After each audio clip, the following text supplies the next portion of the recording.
What is it about this human mind, this egoistic mind that wants everything to be unified? You see, not every mind wants unification, but there seems to be an, out, an ability to speak outwardly about what I feel would be relevant, would be beneficial towards human species in this world if they actually, if we all came together and did this. See, that's a dangerous thought, you know. You know, you have dictators in the past, which I won't mention, that they thought the same thing. Let's get everyone to be the same, follow the same path, and there should be no problems in the world. There should be no fighting, no division, no racism, no sexism, no communism, no capitalism, because everyone will be what I say they should be. That's what the dictator said.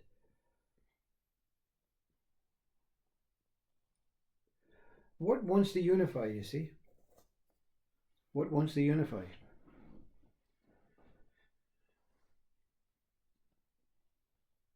You see, as an individual, as a mind, as a thinking object, I feel as if my life would be better if there was a certain smooth road, a smooth path, every day, no problems, no worries, no fears, no concerns, no mood swings, no shifts, no over attachment to this and under attachment to that. I think that equality must mean accepting everyone for what they are. But the next one would say, I think equality is that everyone should be behaving the same way. See, a behavioral pattern. So, but each one of us wants this unification, and we think it can be, I am here to unify the world, you see. That's what we say. We don't say it out loud, but inside it's, I have a purpose, I have a place in this to help all come together, you know. I'm not speaking outwardly about it. I'm not going to be a leader in this unification, but I'm quite willing to just allow myself to concentrate fully and focus on the unification of the world through my job, through my relationships, through my position, through my love for humanity, for whatever, you see.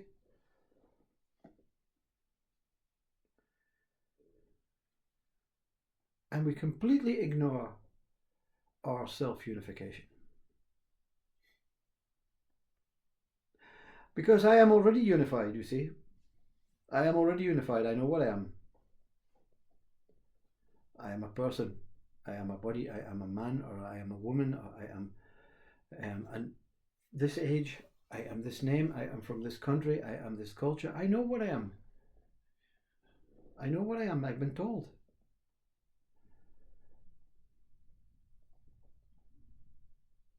So I don't need to be unified, you see. I don't need to be unified.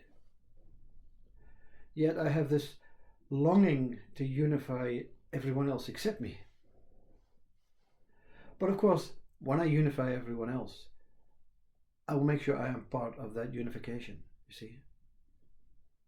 So the biological umbilical cord scenario where we pass down the line, mother, son, mother, daughter, mother, whatever. Why not just leave the umbilical cord attached and then we'll all be unified, we'll all be walking in a chain. You see, it's not about human unification, it is about our need to fully be present with this world. And full presence is complete unification, is complete peace and tranquil, unified being. Our mind wants to hear the words unified love, unified joy,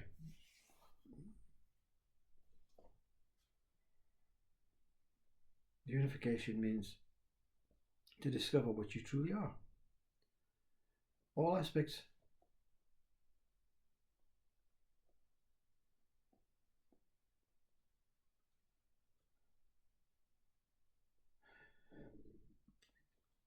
Part of the awakening process when I made a series of live videos, not really knowing they were being made in this actual room, and the presence of what you would call a spirit or Jesus or Christ. And when this teaching was experienced, it's like any other. When there is an important teaching to completely unify everything in an oil company, let's build an oil rig. We need the engineer, we need the crane driver, we need the architect, we need the fuel specialist, we need the ocean specialist, the geologist, we need them all. So they all have to come to the teaching. They all have to come to the room. And you cannot deny one, because the whole thing falls down, because that one possibly was the one that was going to build the jackknife legs, which was really the crux of the oil platform that they were going to be building. So it's not going to be working, is it? It's not going to be complete. Yeah. So during this teaching, there was a very straightforward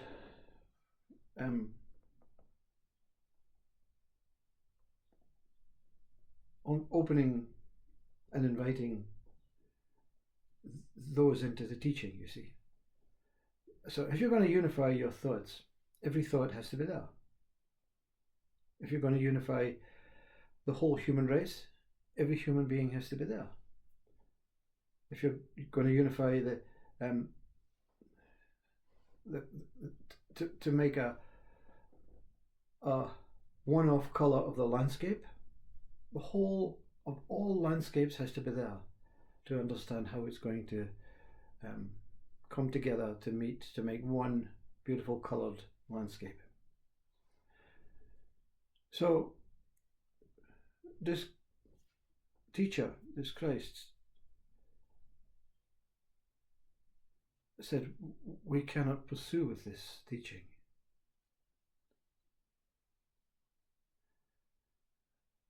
Because there are things missing.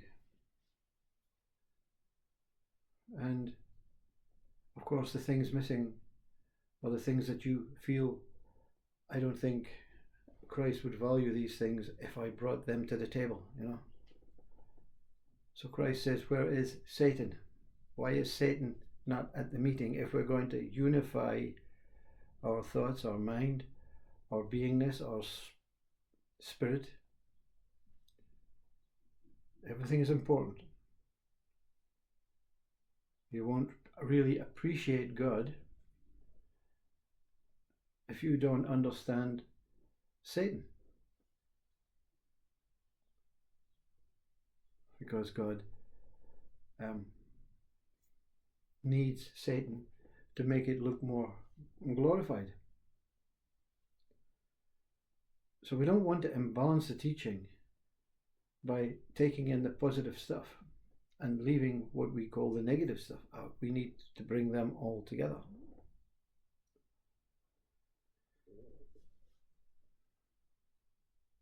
And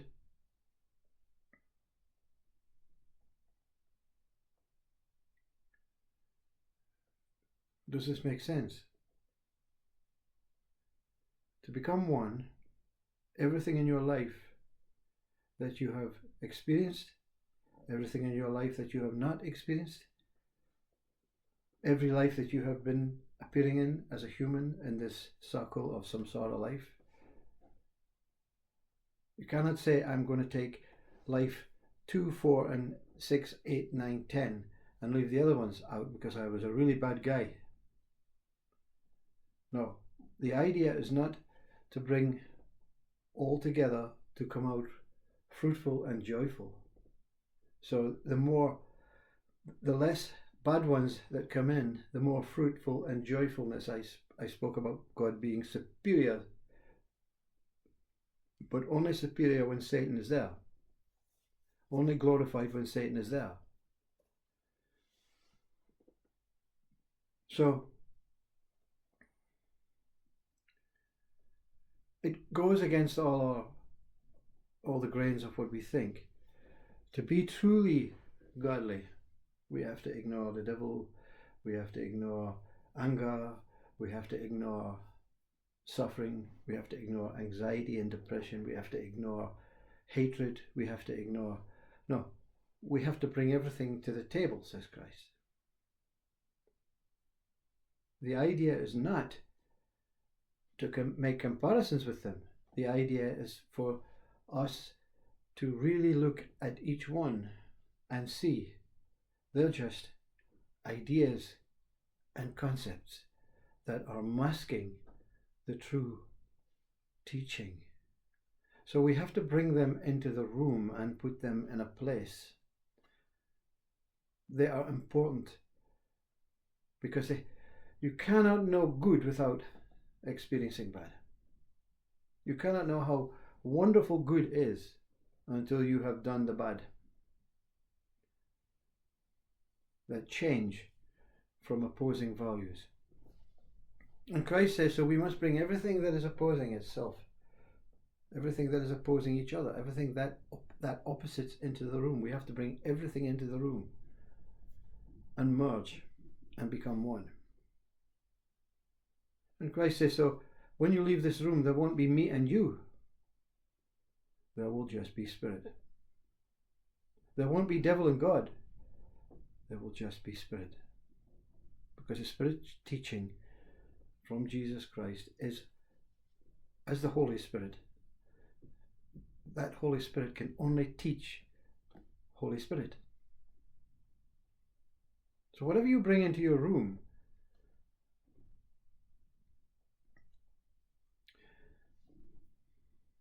if you think that the thought of hunger is a much poorer thought than the thought of being wealthy, then you have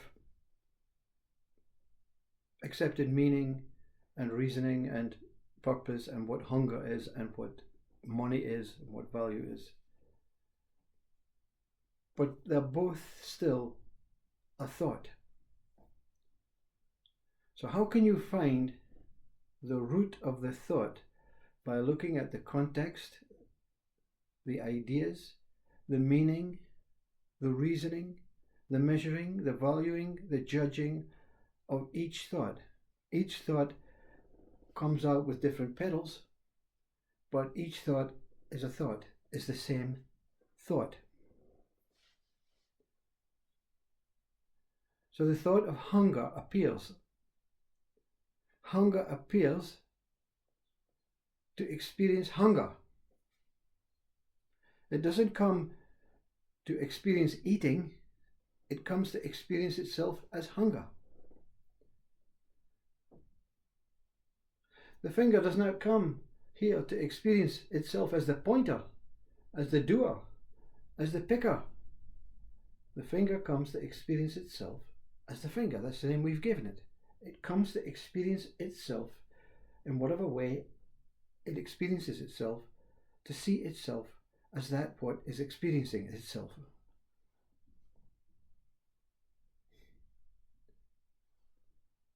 When Christ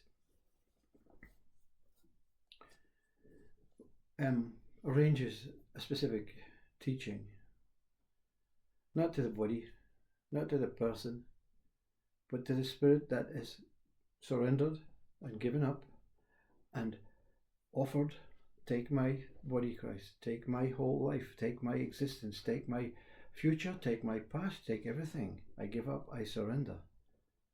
I need something to put me in the path, or else I need to I need to disappear and go. And you think Christ is going to allow you to disappear and go. Christ, the one in the Bible that said, everyone is a child of God. I look after everyone. I love everyone. I will feed everyone. I will care for everyone. Not you, though. You can disappear and go. So when you offer yourself to whatever it is you're trying to either achieve or overcome or experience or be part of, you have to really fully give into that. You see, when you play badminton for the first time, someone says, do you want a game of badminton? And you say, I've never played before, yeah, I could try that out, yeah, I'll play badminton. And you turn up and you put on the attire and you get the shuttlecock and the badminton and you start playing. And after an hour you say, that was fun, let's go. You've not fully committed yourself to the badminton. So it means just let the badminton go. So if you go to church to find Christ and you go for an hour and you say, that was fun, let's go, you're not fully committed to the church or to Christ. You can only be fully committed to that what you truly are seeking. Enlightenment, if you're truly seeking enlightenment, you have to be fully committed to yourself. Because it's not the grass that's becoming enlightened, it's not the neighbor that's becoming enlightened, it's you. So how can you be enlightened if you're not going to be present? If you're not going to be there and commit and surrender and give up to the process of enlightenment or awakening?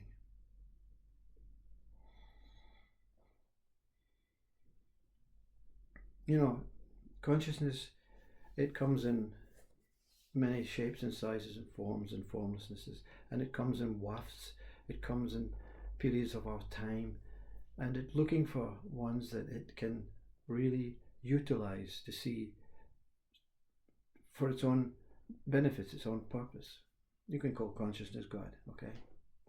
So it's looking for something that it can actually take and really trust and look from the looking station of that one.